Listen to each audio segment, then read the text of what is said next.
So it might be like a Bronx thing, but I get like the penny pincher, and they dump like 20 of these things in my lobby, which no one even uses there. But there is some good stuff there. So you get all the coupons from the supermarket and like, the pharmacy and like that. But what I like is the bag.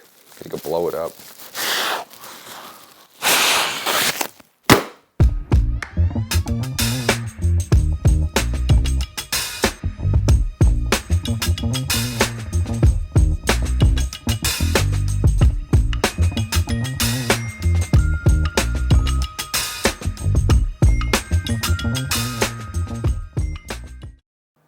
Welcome to Section 420, Talkin Yankees. Well, you just about could put it in the bank. The Yankees will be your American League East champions. I know it's not official yet, but I think we could call it at that point there, and I'll explain why afterwards. But we'll look at the Yankees on the journey, how they got there from the start of the month to the end. I kind of predicted they would, but, I'll not congratulate myself too much. So we'll look at that, as well as the rest of the playoff brackets. Pretty much all the teams are locked in, the wild card teams, so we'll kind of let you know where the seedings are. Now, every year Rob Manfred, changes the rules with the playoffs and how many is it, best of 3, best of 1, maybe just lost track of everything. So we'll review the whole playoff brackets, how it works, and what each level, what each series is, and who gets a bye, who doesn't get a bye. Look at all that good stuff. And of course, with the Yankees, the bullpen, it's been the theme the whole season. It's a merry-go-round, so some guys coming in, some guys going out. Mainly Ron Marinaccio being shipped off to purgatory. We'll kind of get into that, as well as give some congratulations to Aaron Boone. As you may know, got his 600th win as a Yankee manager there. So you can have some fun with that a little bit to see where he stacks up with some other Yankee managers of the past there in terms of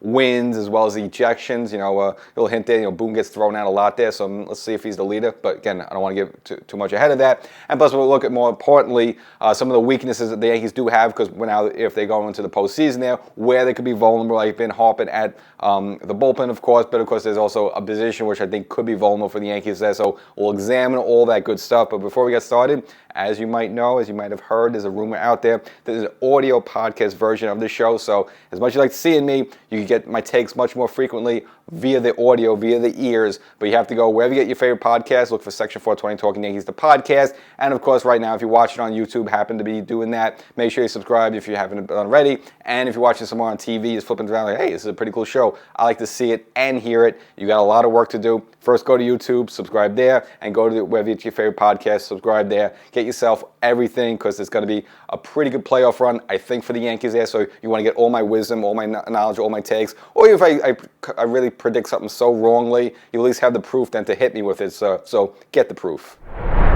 So again, as I mentioned before, you can pretty much write the Yankees in as your American League champions, American League East champions, that is. So now, reason being is that the Yankees have to officially, get it done right now. So we can't really give them the congratulations, can't give them the banner, can't spray the champagne just yet. But right now, the Yankees are sitting with 5 games at this moment above the Baltimore Orioles. They're going to play the Orioles 2 more games, and plus you got 3 games against the Pittsburgh Pirates there. Now, again, it's a combination. Either 1 Yankee win or 1 more Baltimore Oriole loss anywhere, and the Yankees are AL East champions. So, again, even though it's not official yet, I know, but they're pretty much the champions. I mean, the odds of the Yankees losing the remaining games of the season and the Orioles winning the remaining games of the season, it's just close to none. I mean, the Chicago White Sox, as they are right now, have a better shot winning the World Series of that probably happening there, which, again, it's not going to happen there. So, again, we can't throw the banners at them just this moment, but you can pretty much consider the Yankees as your American League East champions. And again, the Yankees are going to face Baltimore Orioles a couple more times right there, so they can take care of their own business. And then, of course, they'll pop the champagne and go crazy, all that other stuff there.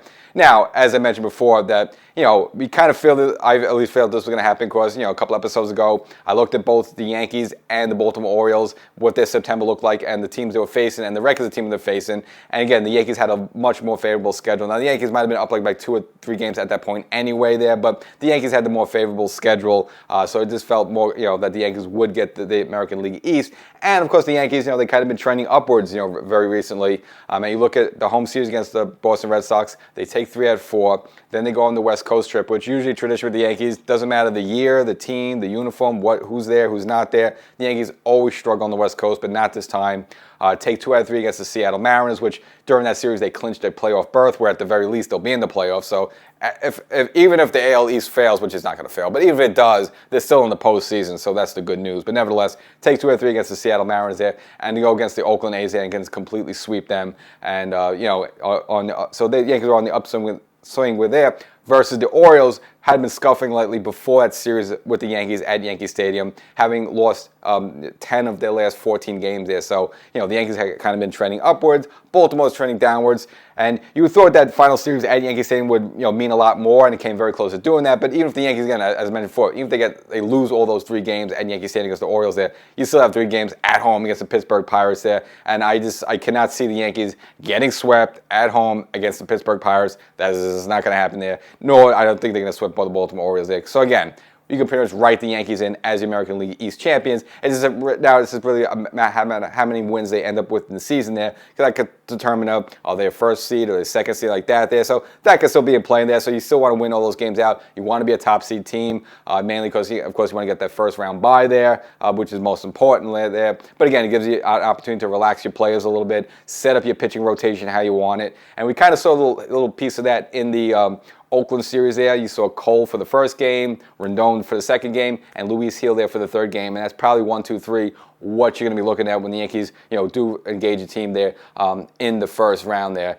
And for the Yankees, this is again you're getting a lot of players back. You're getting Rizzo back. Cole looked like he's hitting his stride a little bit. We'll get into him a little bit later there, but he probably had his best start of the entire since the time he's been back there out in Oakland there. So you like to see that. So you're seeing a lot of good things for the Yankees right now. They're all coming together there. Where you remember, June, July, and a little piece of August there, the Yankees were scuffling a little bit. Fans were panicking a little bit. They were losing series.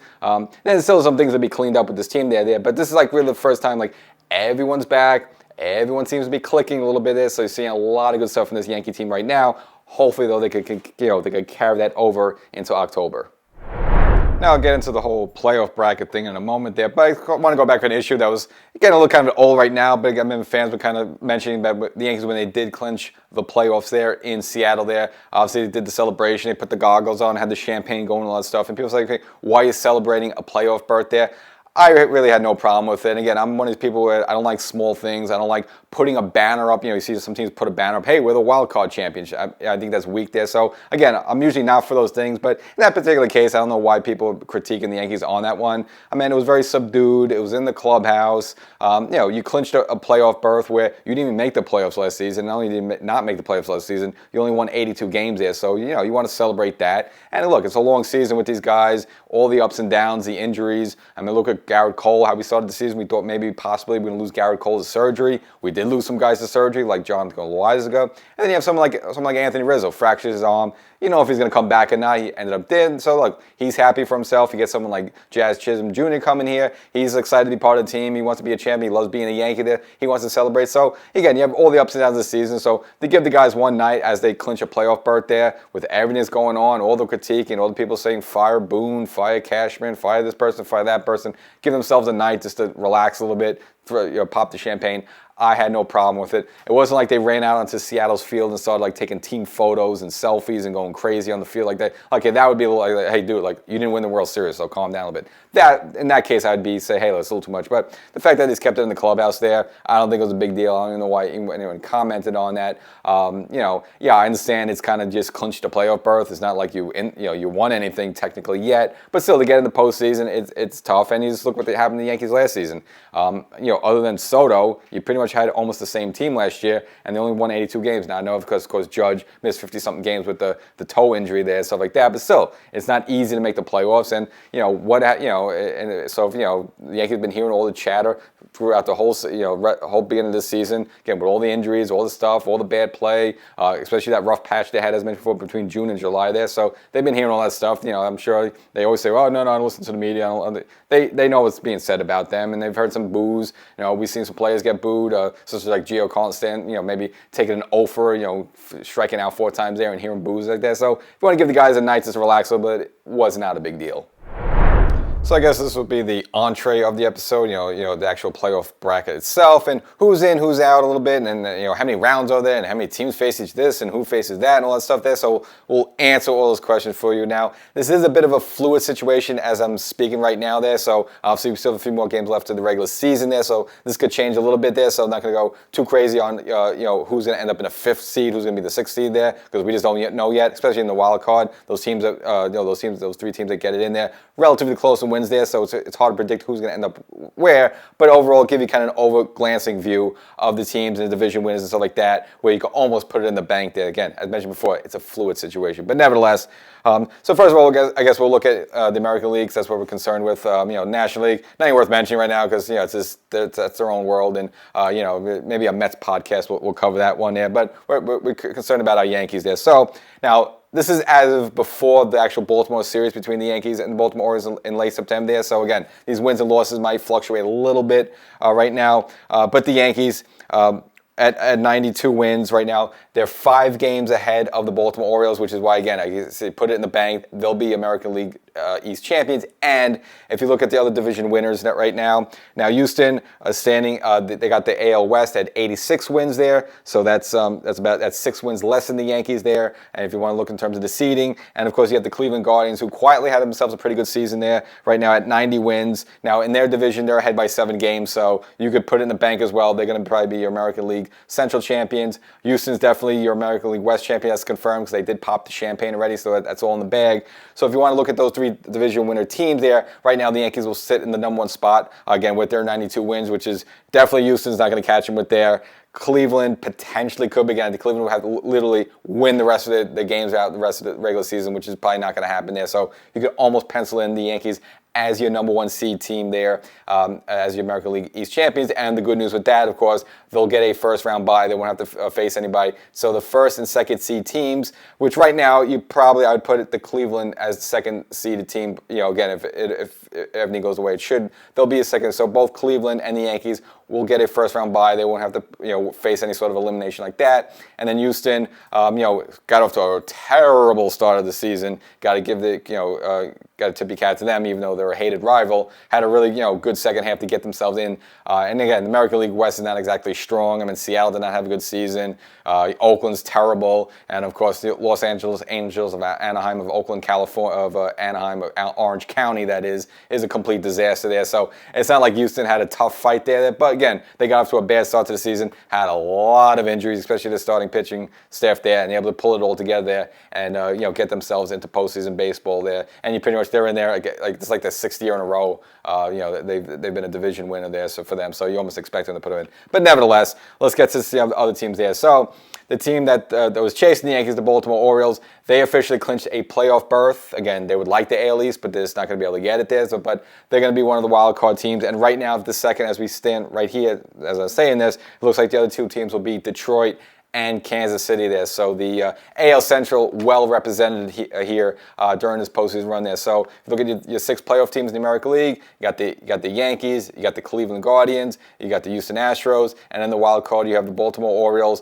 Kansas City, and Detroit. And, like Detroit and Kansas City is pretty cool there. I mean, those are teams that typically not in the postseason a lot, especially Detroit there. And again, Detroit quietly had themselves a pretty good season there. They're like a team that, almost like the White Sox, you figure out they stink. You almost pencil in the wins when you face them there. But again, they pull it together there. And it's good to see some, a good variety of teams there. Again, especially in the middle part of the country, getting involved in the postseason just for those fans there. So those are the 6 teams you're looking at in the American League there. Now, who faces who faces what, how many games. So we'll break that down for you. So there's no more of the 1-game wild card playoff around there. Remember the Yankees and the Boston Red Sox? That was 2021 there. The Yankees lost that game like 2-0. That's where Nathan Voldy outdueled Garrett Cole there. So there's no one-and-done game. So the first round there of the wild card is a best of 3. So best of 3 for that gets determined. Once that settles in, you get all the brackets there. So you'll have the number 1 seeded team will play the winner. So the 1 seeded team, which will be the Yankees, will play the winner of the 5th seed and the 4th seed. So the 5th seed and the 4th seed play each other. Whoever wins that will play the Yankees in a divisional series. And then in the other one there, the 2nd seeded team, which again right now looks like it'll be Cleveland, they play the winner of the 3rd seed versus the 6th seed. So the 3rd seed team plays the 6th seed team there. Again, it's a best of 3 there, and the winner of that will play there.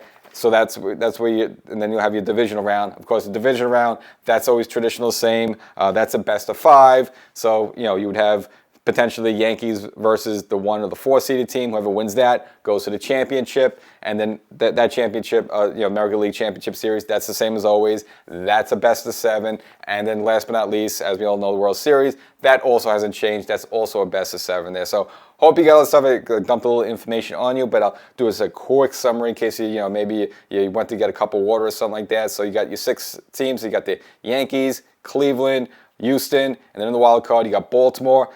Still technically yet to be determined, but you can almost pencil in Kansas City and Detroit. Those teams potentially facing us. So those are your 6 teams there. Again, the Yankees and Cleveland will get a first-round bye. They don't have to play anything. They sit back and relax a little bit. You have the wild card round. The 5th and the 4th seed teams play each other. Then the 3rd and the 6th teams play each other, and those winners go on, and they'll face either Yankees on this side and Cleveland on this side, and it all whittles down till finally get a team going to the World Series there. So hypothetically, again, this is gonna fluctuate a little bit because, as I mentioned before, there's a couple of games left in the regular season now. So you don't want to really say what these matchups are because then it just it could not be. But if you wanted to speculate, we'll call this a little speculation here. So potentially you probably look at a situation where probably Baltimore will probably be the 3rd seeded team because of all the wild card teams. They're probably gonna have the most wins there. So I think you can almost put Baltimore as the 4th seeded team there because again they're gonna be you only have 3 teams in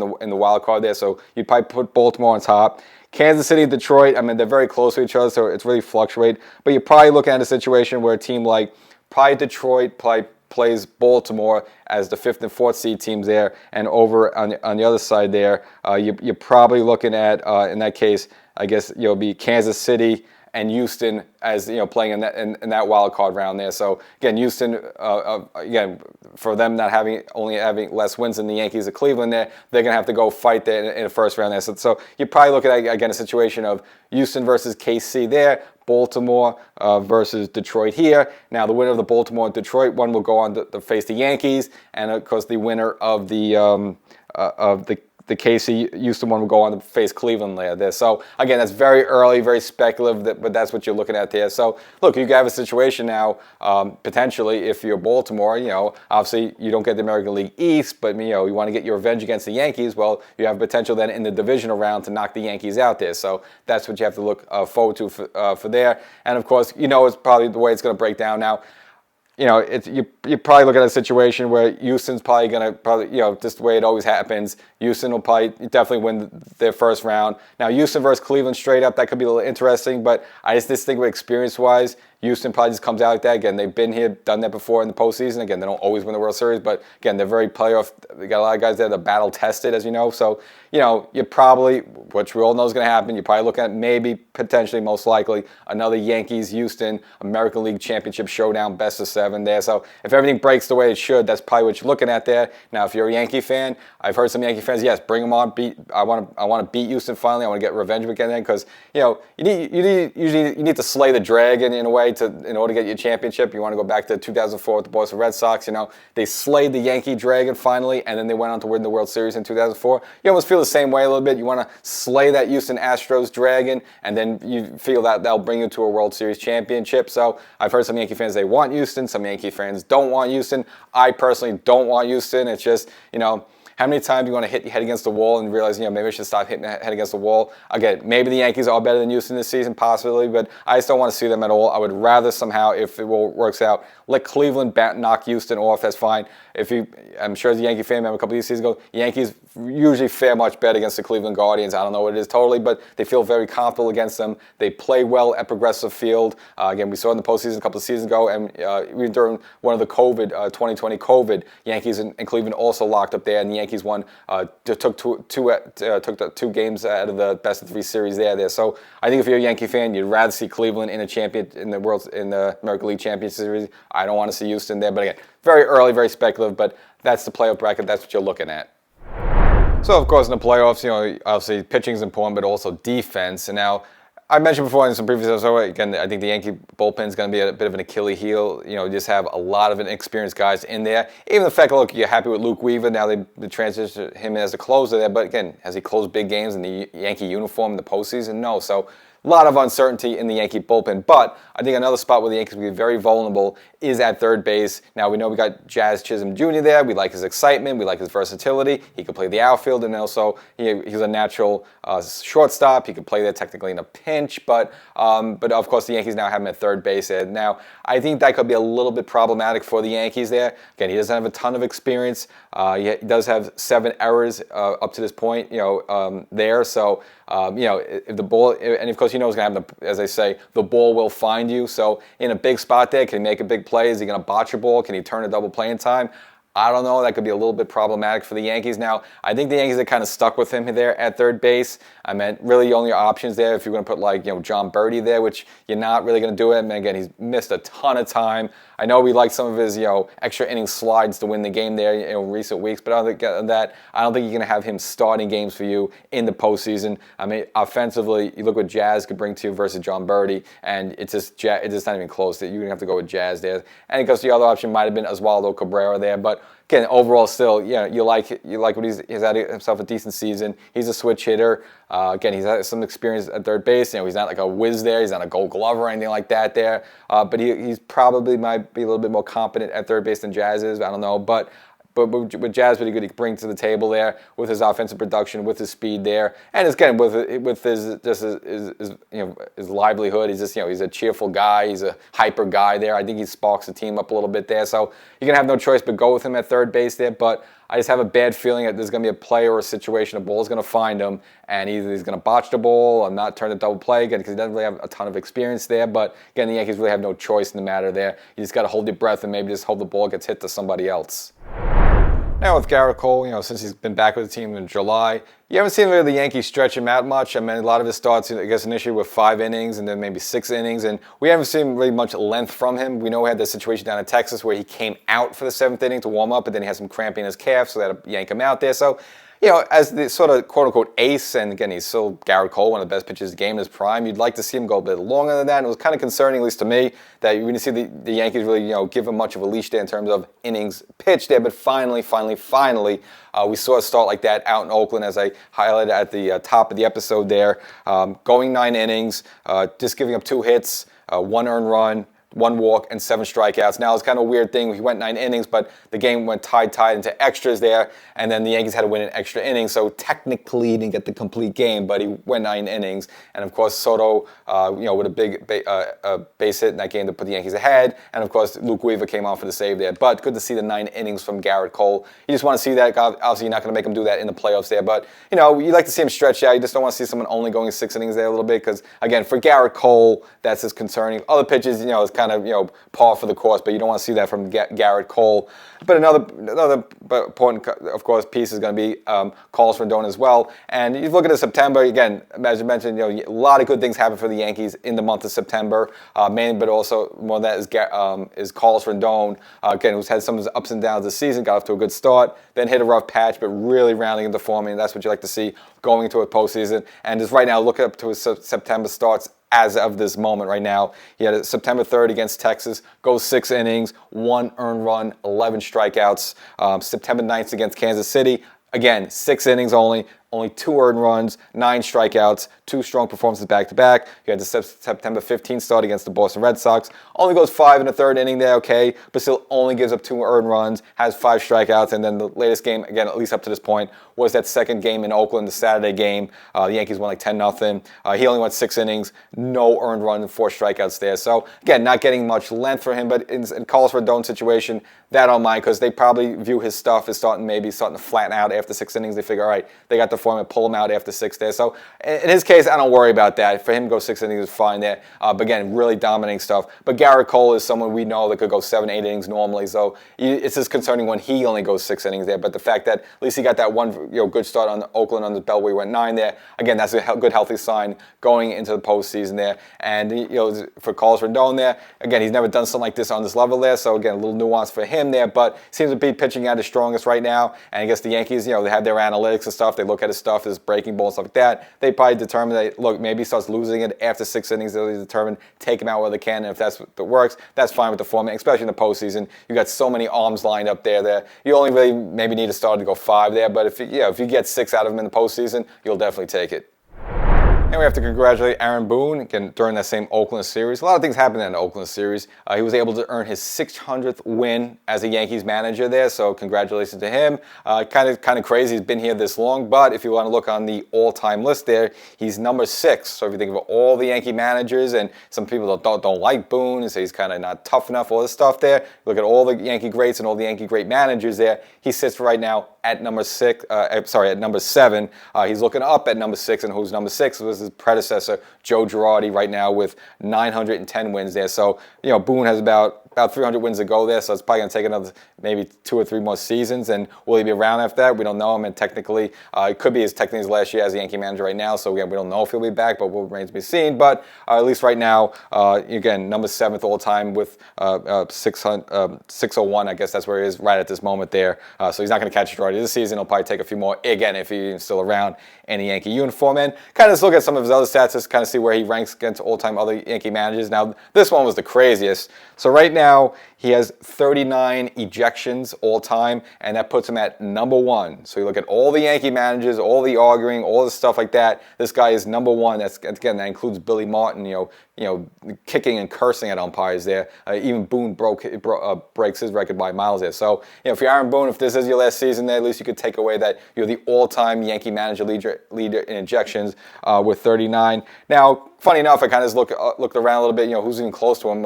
Well, it's actually his predecessor, Joe Girardi, with 34. So Joe Girardi is the second all-time Yankee manager with 34 total ejections. So it's kind of wondering, is it a generational thing? Is that the managers now like to argue more than they did in the past there? It's just kind of weird. Or with some of those great Yankee teams, it's so easy for the managers to deal with that you don't mind if you lose here and there. So kind of interesting why that is. But it seems like the current and former Yankee managers right now are number 1 and 2 in ejections with 39 and 34 there. And if one just look, you would say probably the all-time greatest Yankee manager. Now, you can always debate that. But in terms of wins, that would be Joe McCarthy. So he has 1,460 wins. So he has more than twice the amount of wins than Aaron Boone has. And he only got ejected 6 times. So you look at his whole career, all his Yankee wins, he's only been thrown out 6 times, with that Boone 39 times there. So again, is it a generational thing? I don't know. I guess if you're a manager and you have like Babe Ruth and Lou Gehrig and like Tony Lazzara, I guess the job's easy, and if the umpire blows a call, you don't mind. But it's just going to, or is it because all the replay and the cameras and stuff like that? So obviously you can look on the jumbotron to see if the umpire butchered a call there, maybe makes you upset there. I know we have replay now there, but it's just kind of interesting why managers are getting ejected more than they did now and argue more than in years past. Or did maybe the umpires take more abuse back then? Maybe it was okay to curse at an umpire and not get thrown out. Who knows? Well, I mentioned before the Yankee bullpen is going to be problematic in the postseason, and got a little bit of bad news, mainly with Jake Cousins having to go on the IL with a pectoral strain there. Now, is it devastating? Is it a backbreaker? No, but Jake Cousins, who's had himself a good season for the Yankees. We've seen Boone use him late in games, get some big out, the high leverage innings in the 7th to 8th here. So that's a weapon the Yankees are not going to have. Now, it's only a 15-day IL, but again, there's a couple games left of the season, and plus then you have the first round, before you know it.